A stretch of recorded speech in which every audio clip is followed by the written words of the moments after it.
Loneliness Awareness Week was founded by the Marmalade Trust in 2017 as a dedicated time each June to raise awareness about loneliness and how we can build more connected, supportive communities. And this year's theme is focused on reducing stigma. Loneliness is defined as the perceived mismatch between the quality or quantity of social connections a person has and what they would like to have. That being said, it isn't a one-size-fits-all and can show up in different ways. For example, emotional loneliness is when someone you were close to is no longer there. Social loneliness is when you feel like you're missing a wider network of friends or colleagues. Transient loneliness is a feeling that comes and goes. There's also situational loneliness, which a person might feel on certain days of the week or during the holiday season. And chronic loneliness, where a person feels lonely almost all or most of the time. So, how big is the problem and who does it affect most? The simple answer is that anyone can experience loneliness. But that's only part of the story.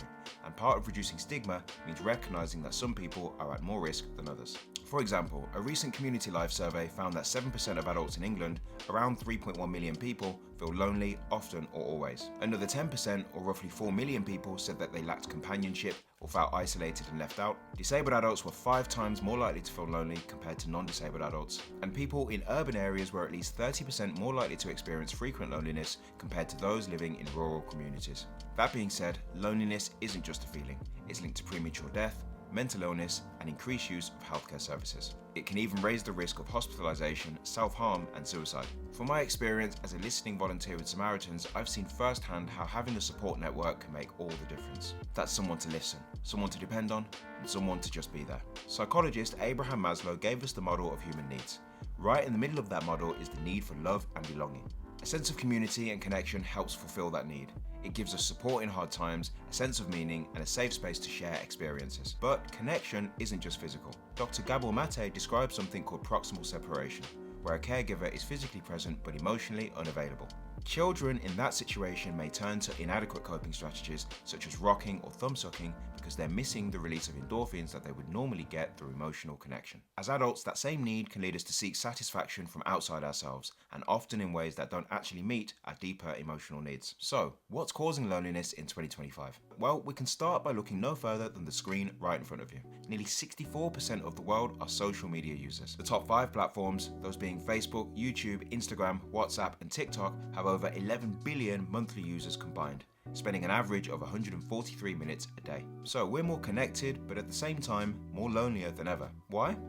Well, perhaps it's because technology can stimulate connection, but often fails to meet our deeper emotional needs for presence, for belonging, and for understanding. Dr. Narina Ramlakhan talks about this in her book, Finding Inner Safety. She explains how exposure to constant news and lifestyle comparisons can disrupt our ability to self-regulate and compromise our anchors of safety. Case in point, if we rely on things outside of our control, like social media, news, or material success to feel safe, we make it harder to regulate our emotions and build meaningful connections. Internal safety, grounded from within, helps us to cope with uncertainty, reduce anxiety, and protect our mental well-being. On the other hand, Jordan Peterson writes in 12 Rules for Life about the importance of aim. That's because most of what we see is blurry and low resolution, except for what we focus on. This means we move towards what we aim for. The problem is that many of today's goals are unrealistic, external, or shaped by online depictions that don't reflect reality.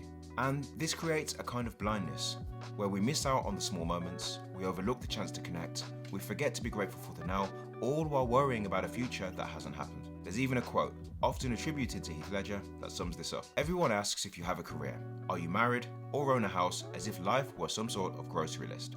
But nobody asks if you're happy. Just to be clear, this isn't a diatribe against social media or the gain of material wealth. What I am saying is that if we want to fight loneliness, we need to aim more intentionally at connection, belonging, and being present for one another. Because sometimes the most powerful thing you can offer isn't advice or a solution or a nicely curated post, it's just being there.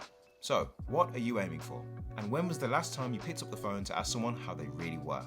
Or made an effort to meet in person, or shared something vulnerable? Let me know in the comment section how you plan to make the world a little less lonely in 2025, and of course, subscribe to this channel for more interviews and awareness days from the world of mental health in the workplace.